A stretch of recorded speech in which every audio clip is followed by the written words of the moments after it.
네, 이 시간에는 보좌에서 내려오라라는 제목을 가지고 함께 말씀 나누도록 하겠습니다. 요즘에 성도님들 가정에서 누가 아프다라는 얘기를 많이 듣습니다. 이 시간 또 더 많이 기도해야 됨을 느끼고 있고요. 또 그런 것 외에도 또 다른 모양의 어려움들이 또 성도님들의 삶 가운데 있을 줄 압니다. 그런데 그럴 때 걱정이 되죠. 이런 어려움 속에서 혹여나 믿음이 흔들리지는 않을까라는 것들이 목회자의 입장에서 항상 걱정이 됩니다. 이런 물리적인 고난은 항상 정신적 또 신앙적 고난으로 이어지기 때문에 항상 걱정이 많이 돼요. 긴 병에 장사 없고 또 떨어지는 그 낙숫물이 바위를 깨뜨리는 그런 일들을 우리가 경험합니다. 견딜 만한 작은 고난도 계속 이어지면 우리의 믿음을 흔드는 그런 충격들이 되는 것이죠. 그러나 우리가 꼭 한 가지 깨달아야 될 것은 무의미한 또 쓸모없는 고난은 없다는 거예요. 심지어 잘못해서 우리가 고난을 당하게 돼도 그 고난의 출처는 하나님이시고 그러한 징계를 통해서 우리를 또 하나님께 나오게 하는 그런 의미가 그 고난 가운데 있습니다. 그래서 의미 없는 고난이 없다, 쓸모가 없는 고난이 없다, 그런 믿음을 가지고 어떻게든지 하나님께 붙어서 하나님과 함께 그 고난을 이겨내려고 할 때 우리가 은혜를 경험하게 되는 것이고 또 그런 은혜들이 또 우리를 한 걸음 한 걸음 더 나아가게 할 줄로 믿습니다. 오늘은 우리에게 닥치는 고난이 어떻게 시작이 되고 또 어떻게 극복할 수 있느냐 그 문제를 가지고 성도님들과 함께 얘기를 나눠보려고 합니다. 오늘 본문에 읽었던 이스라엘이 왕을 요구했던 사건과 그리고 사무엘상 1장에 나와 있는 한나가 고난받는 그런 사건들을 비교하면서 한번 고난은 어떻게 시작이 되고 또 고난은 어떻게 극복해야 되는가를 함께 나눴으면 좋겠습니다. 자, 고난의 시작, 인간의 불행의 시작은 언제 시작됩니까? 그것은 곧 하나님의 왕의 자리를 우리가 찬탈할 때 그때 발생하게 됩니다. 우리가 하나님을 의지하면서 살아가죠. 의지한다는 것은 하나님께서 나보다 더 높으시고 하나님께서 나보다 더 크시고 또 하나님께서 나보다 능력이 많으시다는 것을 인정하는 거예요.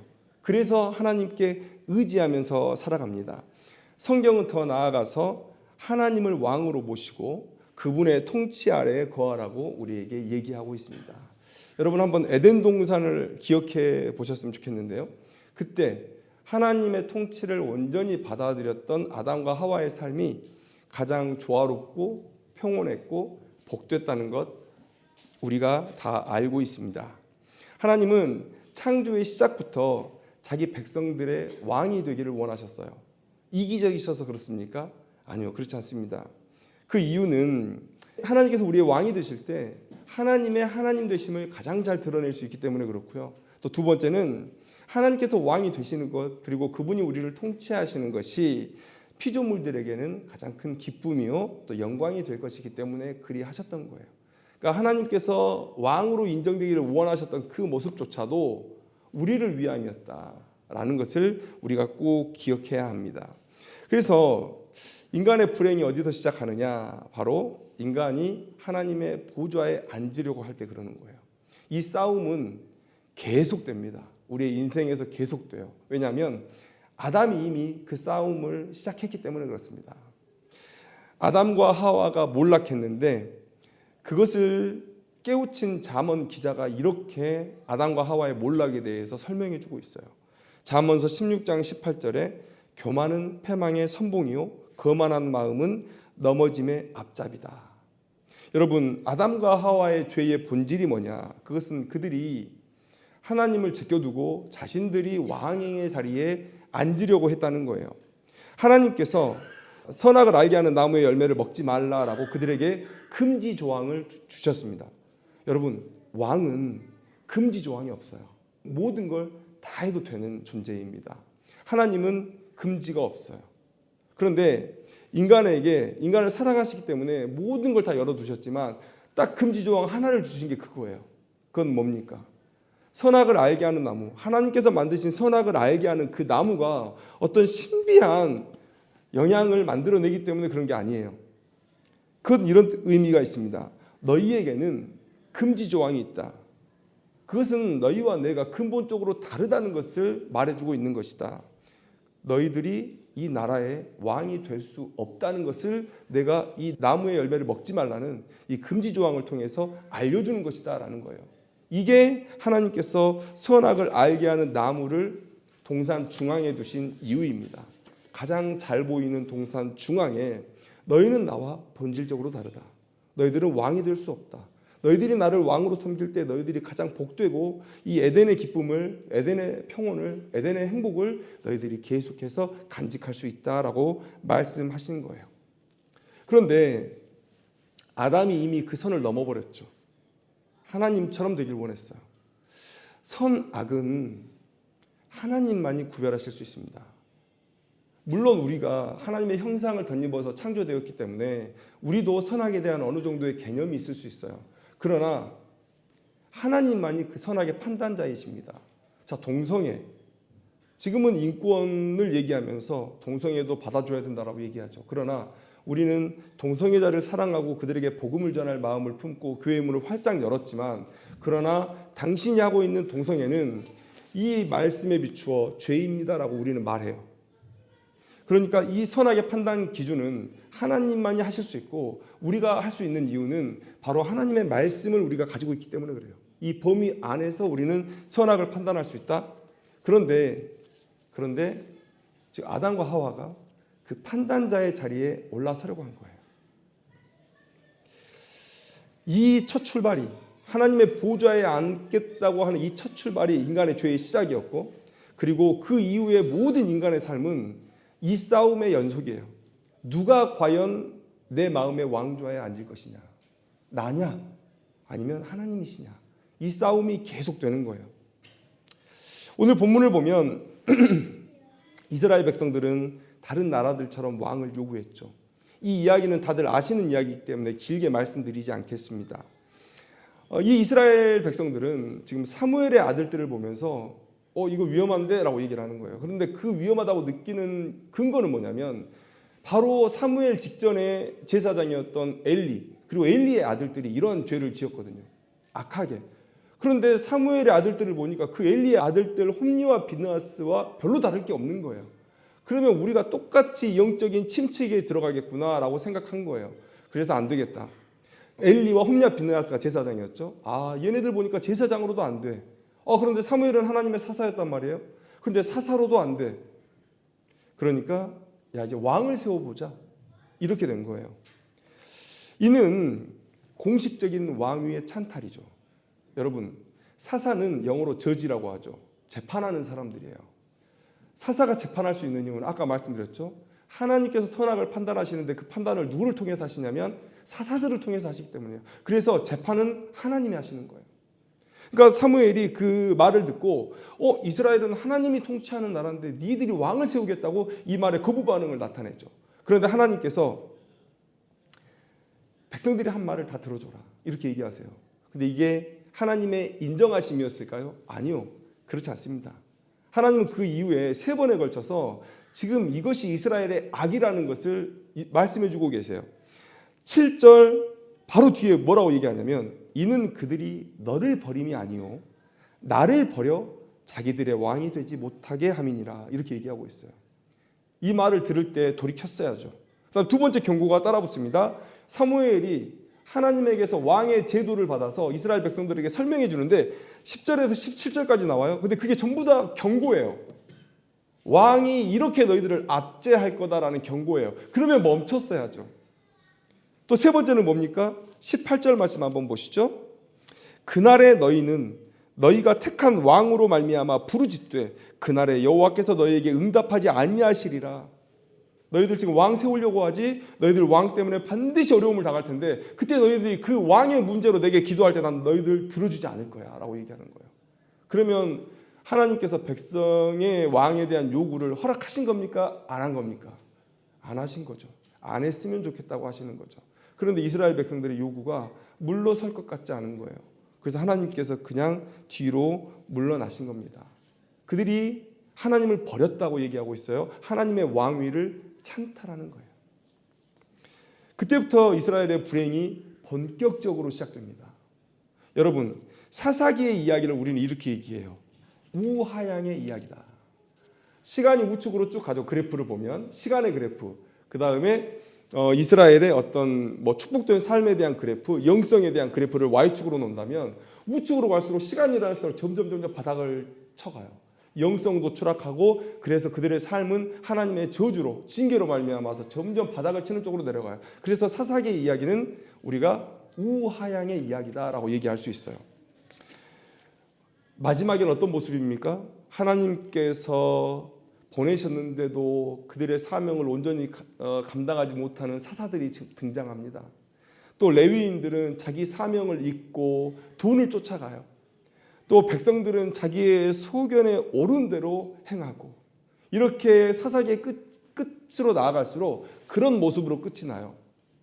그러니까 우리는 생각할 때, 야, 이스라엘이 망해가는구나, 이스라엘이 완전히 불행으로 접어들었구나라고 생각해요. 그런데 여러분, 마지막 사사가 누군지 아세요? 사무엘입니다. 마지막 사사가 사무엘이에요. 그러니까 사사기에 들어있지 않아서 사무엘이 어떤 존재인지 잘 모르시는데, 사무엘이 마지막 사사입니다. 마지막 사사인 이유는 뭐예요? 사무엘이 그 다음 왕 사울을 지명하고 사라졌잖아요. 그러니까 인간이 우리 스스로 우리가 이 나라를 다스리겠습니다라고 얘기하고 왕을 세웠어요. 사사가 필요 없어졌어요. 그래서 사무엘이 마지막 사사예요. 그런데 사무엘 때에 어떤 변화가 일어났습니까?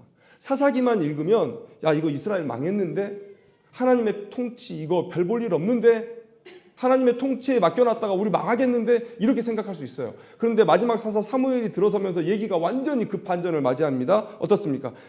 사무엘상 7장 16절의 말씀을 보면 라마가 사무엘이 거처하는 곳인데, 라마, 베델, 길갈, 미스바를 돌면서, 이 네 곳을 돌면서 계속해서 순회하면서 말씀 사역을 해요. 말씀이 뭡니까? 말씀은 곧 법입니다. 법은 통치 수단이에요. 하나님의 말씀은 곧 법이고, 이 말씀은 곧 하나님의 통치 수단이에요. 하나님은 사무엘을 통해서 다시 이스라엘 백성을 향한 통치를 시작하셨습니다. 그런데 어떻게 됐어요? 이스라엘 백성들이 깨어납니다. 말씀으로 깨어납니다. 모임 중에, 회개의 모임 중에 블레셋이 쳐들어옵니다. 하나님께서 그 아름다운 모임을 지키시겠다고 그 블레셋에게 완전한 큰 승리를 이스라엘 백성들에게 주세요. 다시는 블레셋이 이스라엘을 넘보지 못했다고 기록하고 있어요. 그러니까 지금 사무엘 때 그 반전이 일어났어요. 자, 그러면 뭡니까? 문제는 인간의 문제였어요. 하나님은 달라지지 않으셨어요. 하나님께서 사사를 보내서 이스라엘 백성들을 다스리고자 했는데, 첫 번째는 사사들이 문제였고, 두 번째는 백성들이 문제였고, 또 세 번째는 하나님께서 영적 직분을 맡긴 제사장 레위인들의 문제였고, 문제는 사람에게 있었어요. 근데 자기들이 잘못해놓고 하나님 이제 비키세요. 우리가 왕이 돼야 되겠습니다.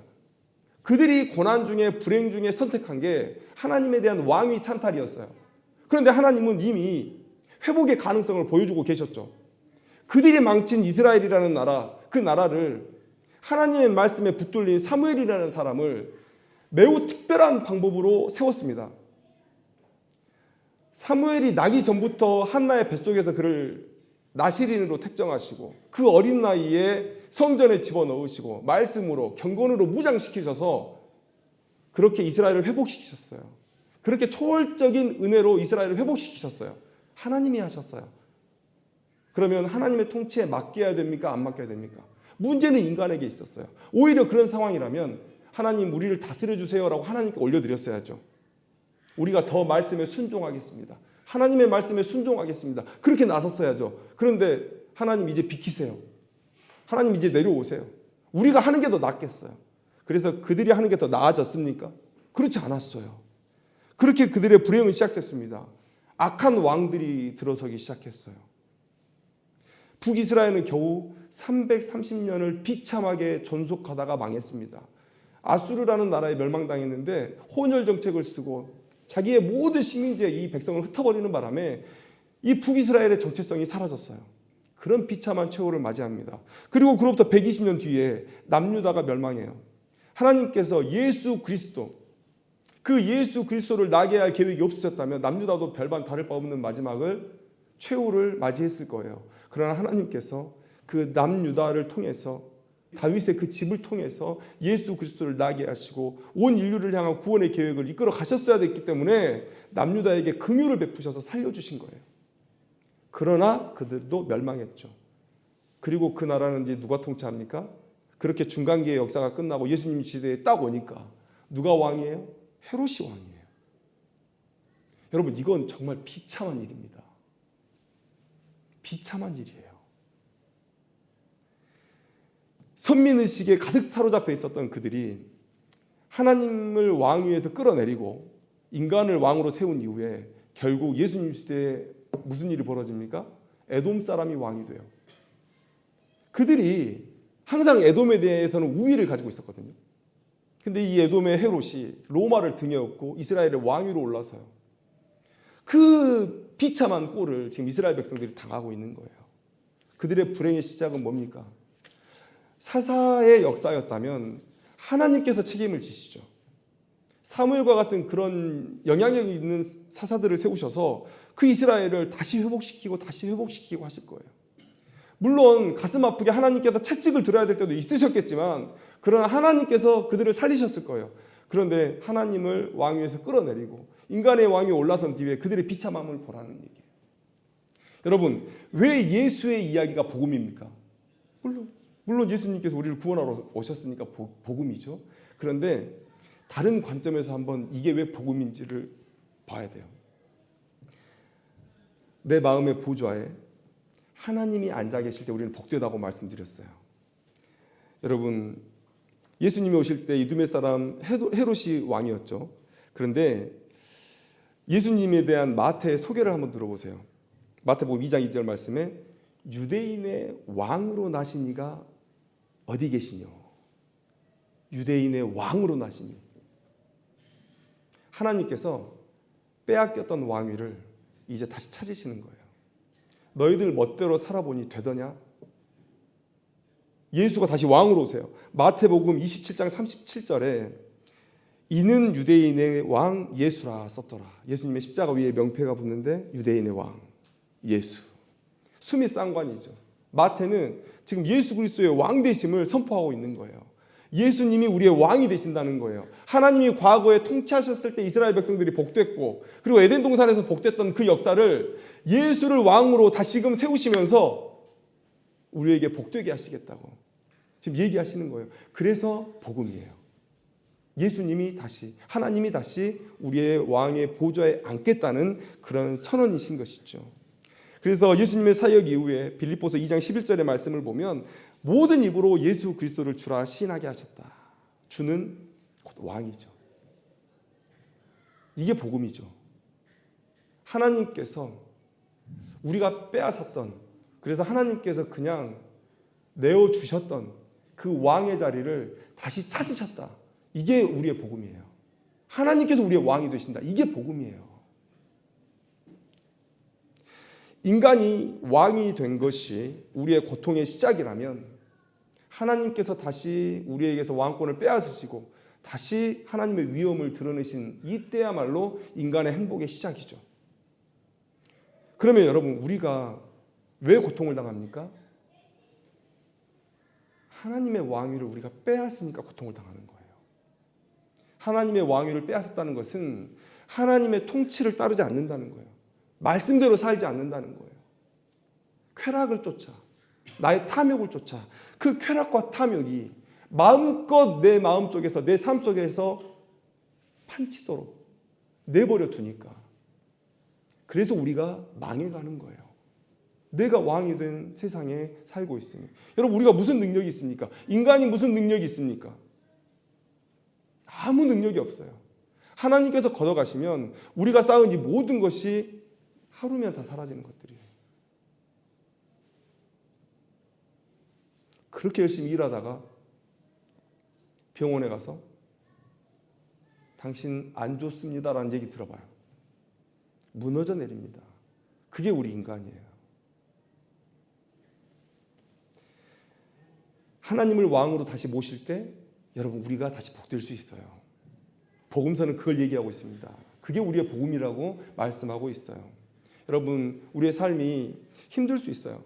그런데 너무 우리의 고통이 원인에서 파생되어서 너무 멀리 있어요. 그래서 우리의 문제의 근원을 우리가 발견하지를 못해요.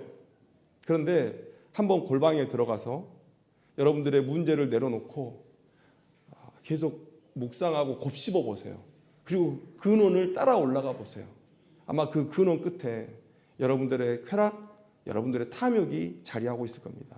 내가 왕이 되고자 했던, 하나님의 통치를 거부했던, 거룩한 백성으로 살기를 거부했던 그 모습이 나타날 거예요. 그때 내 왕의 보좌를 비워주고 하나님께 드리고 하나님 제단 밑에 그냥 엎드리시면 돼요. 그럴 때 우리의 복이 다시 시작된다. 여러분, 한나도 고난당했죠. 이스라엘 백성도 고난 가운데 그들은 자신들이 왕이 되기를 선택했고, 그런데 한나는 고난을 극복했는데 어떻게 극복했느냐? 한나가 자녀가 없었어요. 그래서 분인나라는 여인에게, 그 부인에게 매우 고난을 당했어요. 우리가 한나가 먼저 나오고 분인나가 나중에 나오기 때문에 분인나가 뭐 둘째 부인 이렇게 생각할 수 있는데, 그 문맥상으로 보면 분인나가 첫째 부인인 것 같아요. 왜냐하면 성경은 그 난 순서대로 기록하지 않습니다. 아브라함이 그 형제들 중에 첫째가 아니에요. 막내입니다. 근데 하란, 나홀, 아브라함 순이에요. 그런데 아브라함이 항상 먼저 기록되죠. 그건 뭡니까?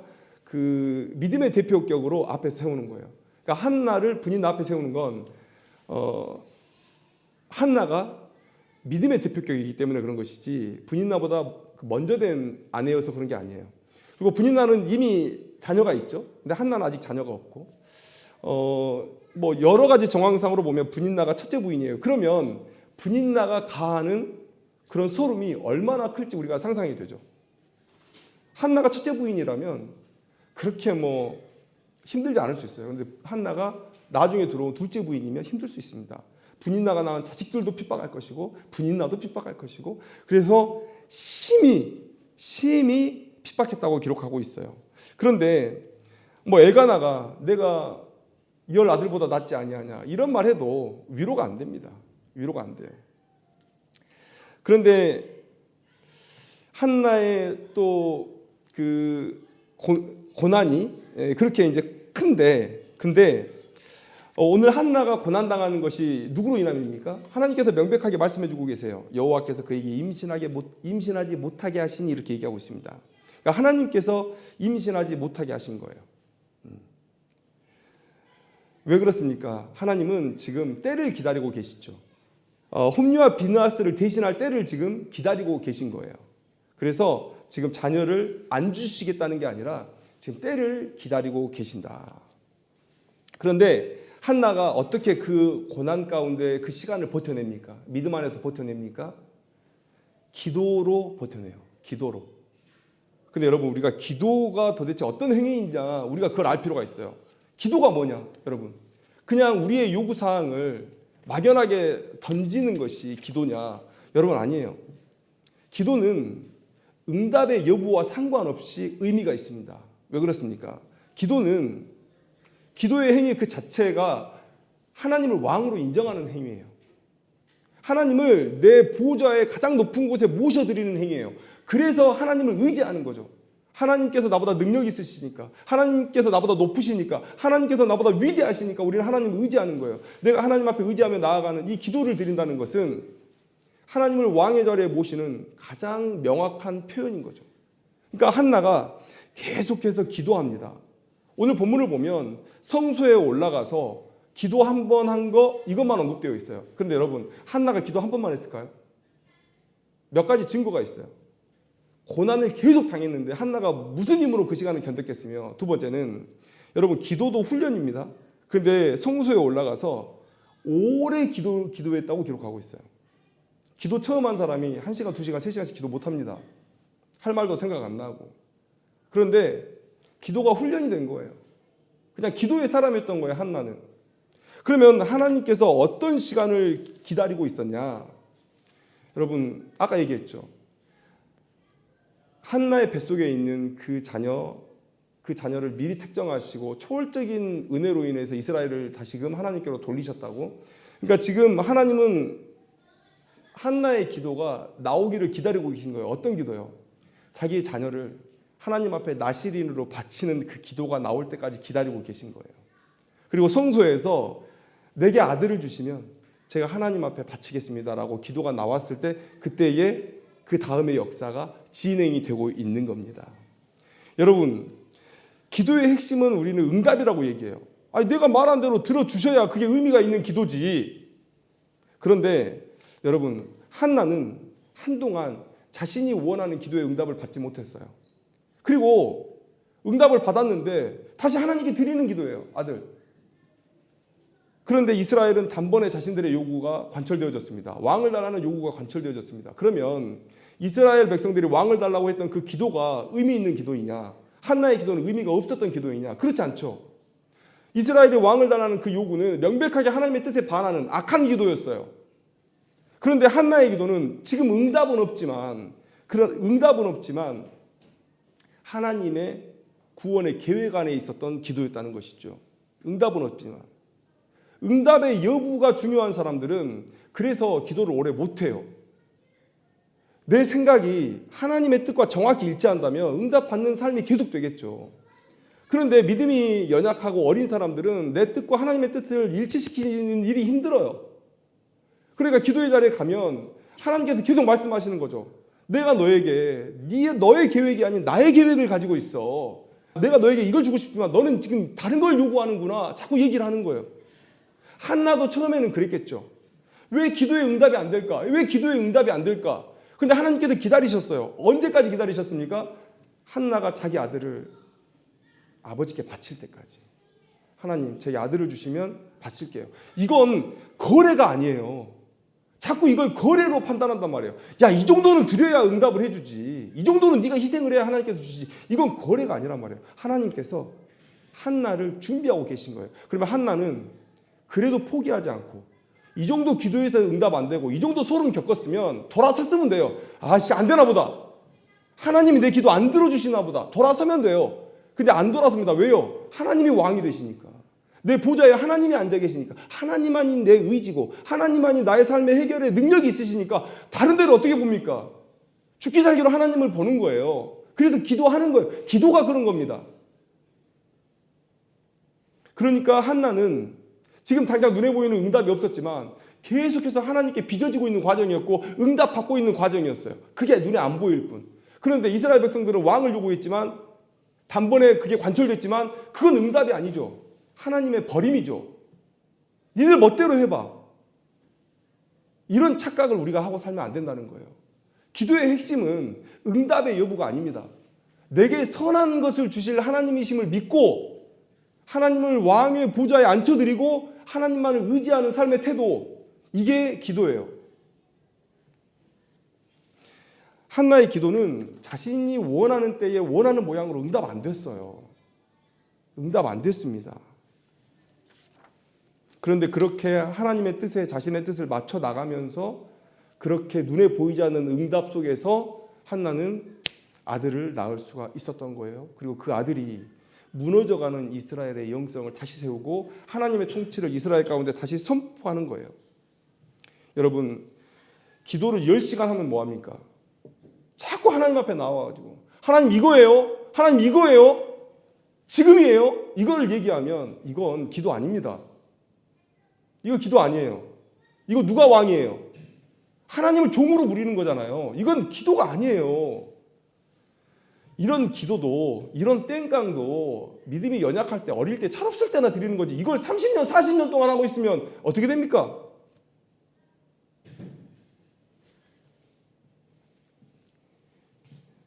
이스라엘 백성들은 하나님을 왕의 자리에서 끌어내려서 고통받았습니다. 그런데 한나는 하나님을 왕의 자리에 모셔놓고 부르짖었기 때문에 그는 그의 삶이 형통했어요.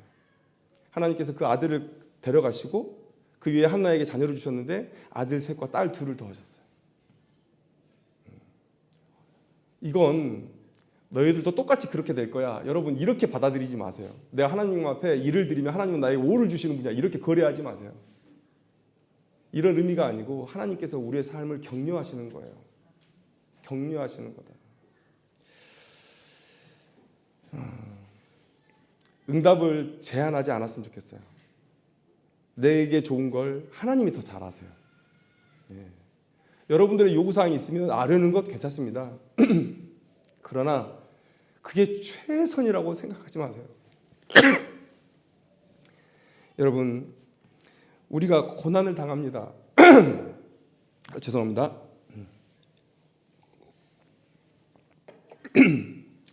우리의 삶에 고난이 있어요. 근데 그 고난의 시작이 무엇이든 간에 우리가 그 고난을 극복하는 길은 다시 하나님의 통치 아래 들어가는 거예요.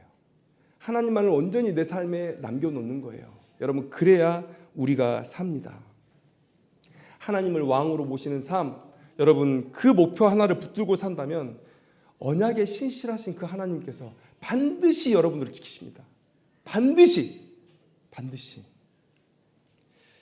성경에 고난당하는 자를 향한 하나님의 메시지는 이거 하나밖에 없어요. 내 안에 거하라. 내 통치의 영역 안에서 너희들이 거하라. 여러분 이것밖에 전해드릴 말씀이 없어요.